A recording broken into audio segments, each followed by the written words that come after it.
Many of us feel bored with our lives at times, trapped in doing what we have to do day to day instead of what we need to do.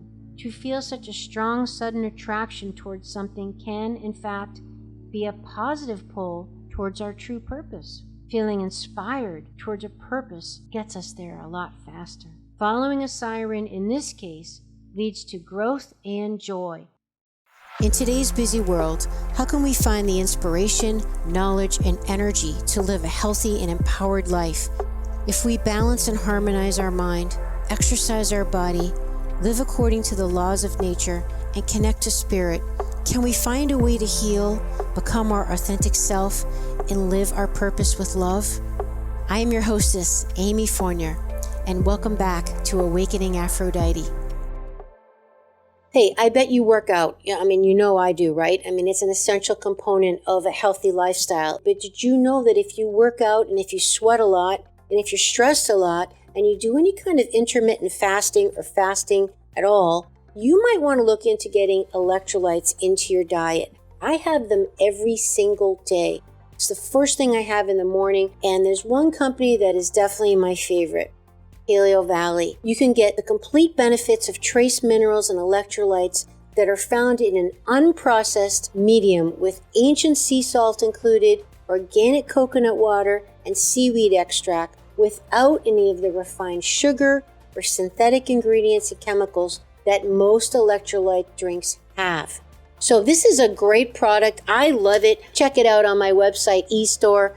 Enter the coupon code AmyFournier10 at checkout, and you can save 10%, and let me know what you think. Welcome back to Awakening Aphrodite with Amy Fournier. This show is about helping you to be healthy and fit in mind, body, and spirit, as well as harmonize your masculine and feminine energy, tap into your intuition, your true source of power, and awaken your authentic self.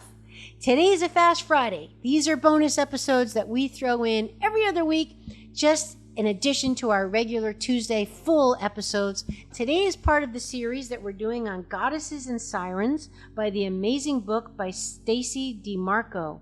So if you're interested in this kind of thing, we take a look at 2 goddesses or sirens per episode in this little mini series.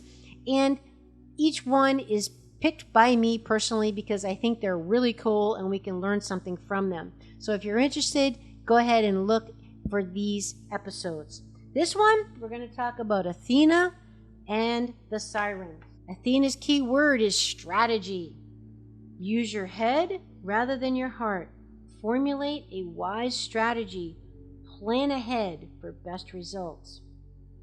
So remember, each of these goddesses and sirens, all are archetypes that have qualities that are in you. That's right. They're all qualities. All these deities are aspects, elements of ourselves. They might be dormant. They might be asleep. You might feel totally disconnected and, oh God, no, that's not me, or I wish that was, and it's not. Well, guess what? It's in there. So tapping into these archetypal energies can help enliven that energy, that quality, that aspect that's in yourself. And that's really what this series is about. Hopefully we're going to help you do that. So let's get back to Athena. It's really interesting because this show, Awakening Aphrodite, is about helping us get out of our head and connect more with our body and embodying and feeling and tapping into that feminine essence that's us. Because the masculine energy is known to be the head energy, the intellect, whereas the feminine is the heart and the body and the physical. So it's kind of funny that Athena is the goddess of the head, right? She's the goddess of the intellect. But you know what? Without a head, well, we would just be laying around in bowls of chocolate all day probably. So it's important to have both. It's just about discretion to know the difference, right? So she's about strategy and wisdom and planning in order to have the best results. The great Greek city of Athens was named after the wisest goddess of all, Athena.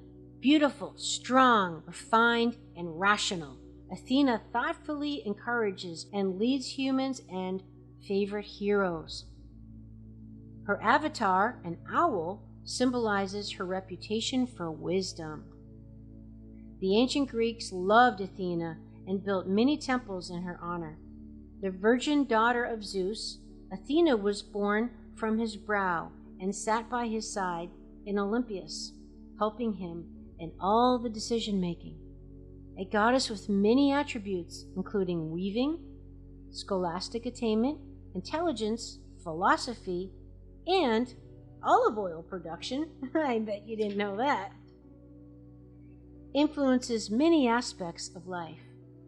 Although Athena is a goddess of war, her energy is not about bloodlust or destruction.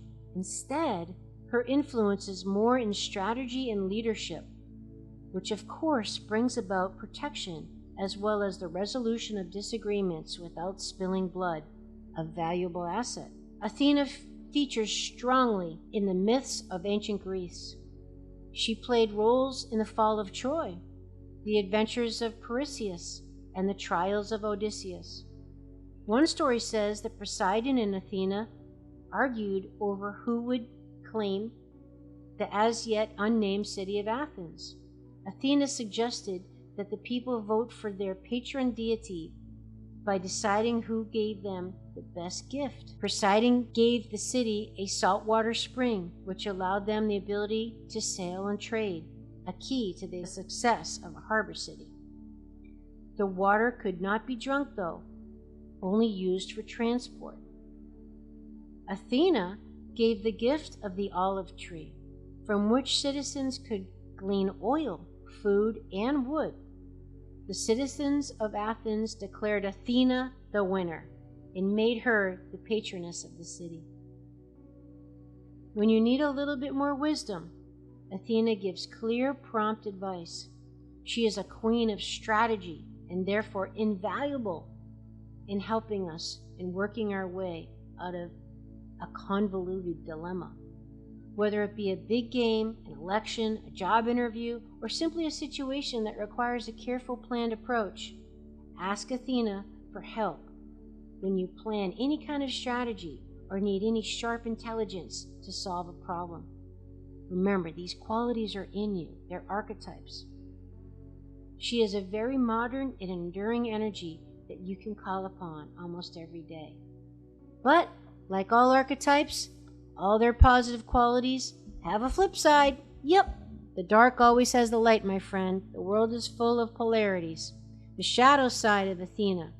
We live in a world where logic and rationality reign supreme. Hence my show, Awakening Aphrodite. Help us balance that out. Athena makes her decisions most often with her head and not her heart. There is very little emotion in her cool demeanor, and she keeps her eyes firmly on the prize. This is not the most balanced way to conduct your life. While kind and sharp, intelligent maneuvering may be acceptable on a battlefield, it may not be so suitable in friendships or in close relationships, however. Her symbols: the owl, owl feathers, bright bird-like eyes, a war helmet, a spear, olives, and olive oil.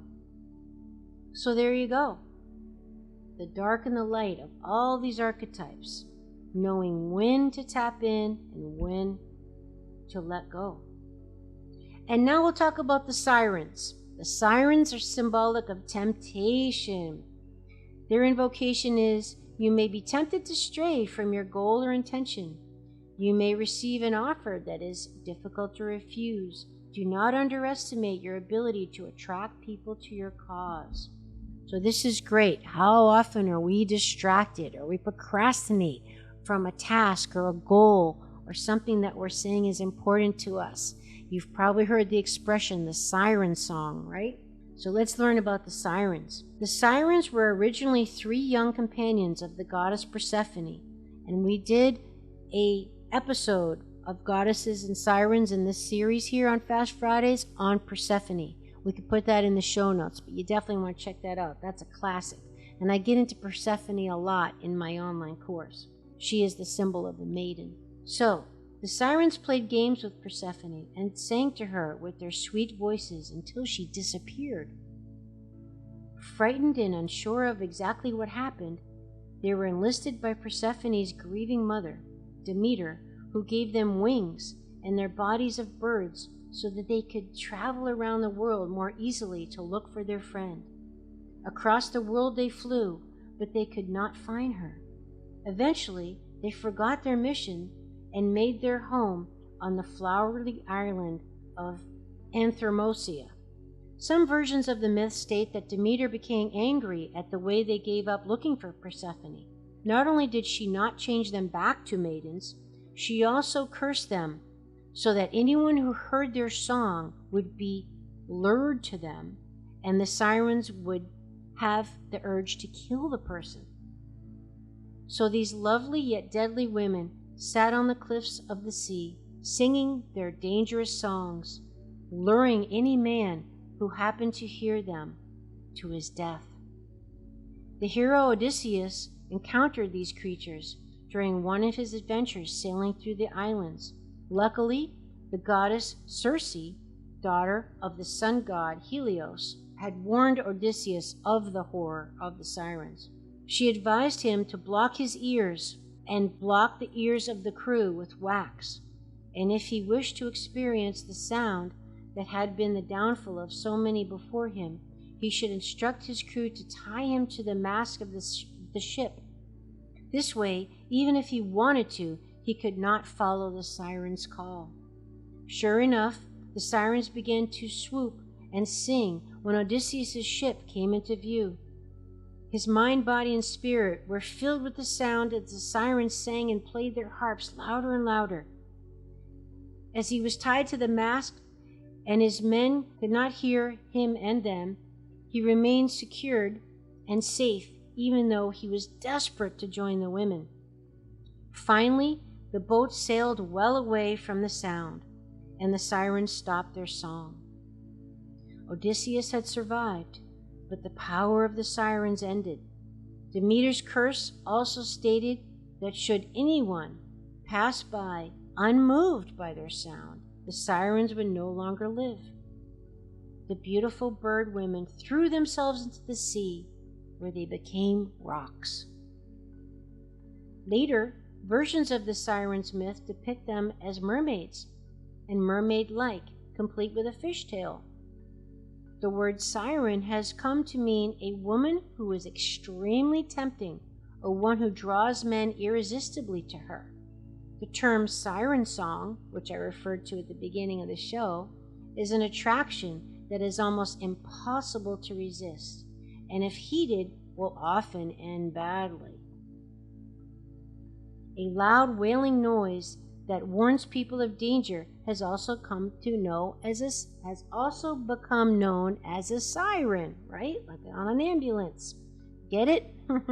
See how this all comes together? The sirens came calling to herald a temptation. This can be a warning, an indication that something is too good to be true, or a positive call to follow your heart. That's what we can learn from the siren archetype. To pay attention if you have a temptation. Many of us feel bored with our lives at times, trapped in doing what we have to do day to day instead of what we need to do. To feel such a strong, sudden attraction towards something can, in fact, be a positive pull towards our true purpose. Feeling inspired towards a purpose gets us there a lot faster. Following a siren in this case leads to growth and joy. So the bottom line is it's about discretion to know if it's a positive call or not. The shadow side of the sirens? Well, when we feel very tempted, it's worth taking some time to think about where this temptation is leading us. We can feel swept away by temptation, and we often don't make time to think things out rationally. By all means, feel empowered and inspired, but pause a little to make sure that you're being drawn towards something that will benefit you. The siren symbols are women with wings or legs of a bird, singing, cliffs, and rocks. There you go, my friends. From our series Goddesses and Sirens on Fast Friday, we have Athena and the Sirens. I hope you enjoyed the episode. Remember, these qualities are in you. And I'll see you next time on Awakening Aphrodite. Would you like to support my mission to help empower people all over the world to be all of who they truly are? If so, please subscribe to the show, leave a review on iTunes, and share it with a friend. And if you're looking to take immediate action to align your energy and optimize your health, visit amyfournier.com. Thanks for listening to Awakening Aphrodite. Let's awaken her together in you. I'm your hostess, Amy Fournier, and I already can't wait to be with you again and for you to hear what I have planned for the next show. Thanks for listening to Awakening Aphrodite with Amy Fournier. To learn more about Amy, check out her website, amyfournier.com. That's amyfournier.com. You can also check out Amy's live and on-demand virtual fitness and yoga classes and sign up for her newsletter to receive a free mini ebook of 3 of her top tips for making holistic health a lifestyle. Again, that's amyfournier.com and get your ebook sent to your email immediately. Connect with Amy on the daily on Instagram at FitAmyTV, FITAMYTV, and watch many of the podcast episodes and subtopic clips on her YouTube channel, which is also Fit Amy TV. Enjoy, and we'll see you next time on Awakening Aphrodite.